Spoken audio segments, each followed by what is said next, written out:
A person of integrity is somebody who hears the blame, who knows the fault, who immediately is in a repentance of what they've done. A person of integrity is willing to admit the fault. A person of integrity is saying, I messed up. I've done wrong. Please forgive me of what I've done. Another aspect when I think of integrity is shown in how we handle our mistakes. We look through those people in the Bible, and I mentioned two of them. They had their share of mistakes. We understand that all sin and all fall short of the glory of God. But how do you handle your mistakes? And a person with integrity, it is shown in how they handle their mistakes. When I think of a person who I believe had integrity, but also handled his mistakes, I think of David. I think of specifically when David fell into that sin with Bathsheba. When David was in this situation where he realized he was wrong. And we see David pouring out his heart in that moment of wrongdoing. How do we handle our mistakes? Are we quick to deflect the blame?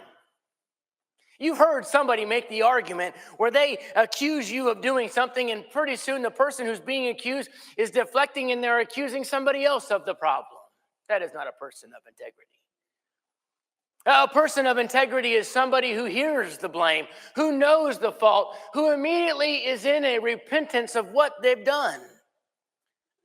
A person of integrity is willing to admit the fault. A person of integrity is saying, I messed up. I've done wrong. Please forgive me of what I've done. I'm going to ask a question. Why are we so afraid of doing that? Why are we so afraid of admitting we're wrong? Admitting we've fallen short? Admitting we need to do better? Why can't we admit when we need to do better?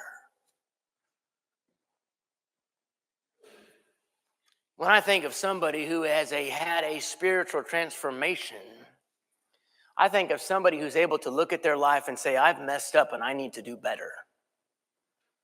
And I am willing, I am humble enough to admit that. I'm willing to grow and have a growth mindset. Do you realize how far that goes with people? David could have been that person that stepped up and said, I'm the king. I have anything and everything I want. I had every right to do what I did with Bathsheba. But David was broken. David was truly broken. And he coins the words to the song we sing all the time. Create in me a clean heart, O God, and renew a right spirit within me. That is a person of integrity. That is a person that says, yes, I've made mistakes. I want to grow. That is a person who's willing to go to the person they've wronged and apologize. That is a person of integrity. That is a person that is encouraging others to help them to get better at what they're doing. That is a person of integrity. Integrity is shown greatly in how we handle our mistakes. You look at the people throughout the Bible, they've all had their mistakes. We look at our own lives and we say we've all had our mistakes, but how are we willing to go forward from this point and deal with integrity our mistakes? I would encourage you this morning, if you have wronged somebody, if you have failed, if you have made a mistake, fix the mistake. Repair the error. Ask for help. Ask for repentance. Go to God and plead with him to create in you a clean heart, O God. When I think of somebody who has a level of integrity, integrity is evidence of spiritual transformation and growth. This morning, as you evaluate your own life, is integrity shown in your life, in your conduct? In 1 Peter chapter 2 and verse 12, Peter, throughout 1 Peter, really, you can walk through it and see the definition of a person with integrity. But when I think of 1 Peter chapter 2 and verse 12, and how my conduct among the Gentiles should be honorable,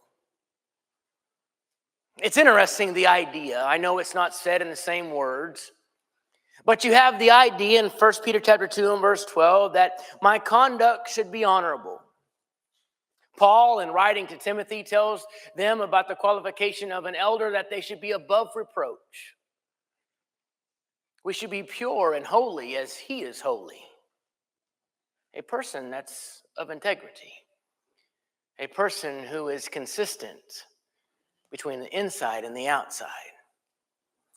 A person whose words and ways match.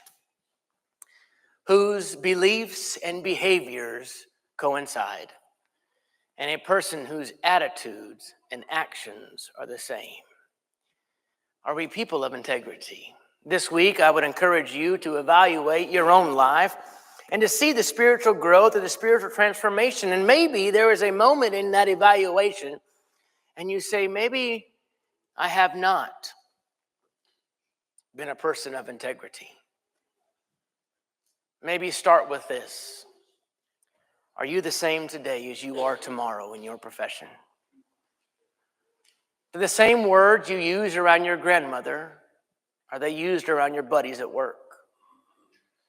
Are the same ways, the same beliefs, the same no matter where you are? Are you willing to stand up for Christ like you are this morning, like you will be tomorrow, around maybe some who don't believe in him like you believe? We understand Satan is real, and he's prowling around like this roaring lion seeking on who he's going to devour. Somebody with a lack of integrity is like that weak antelope that lion's going to pounce on. But somebody who's consistent from the inside and the outside, in their attitudes and their actions, the words and their ways, and their beliefs and behaviors, will be strong because they truly have had spiritual transformation and a renewal of mind.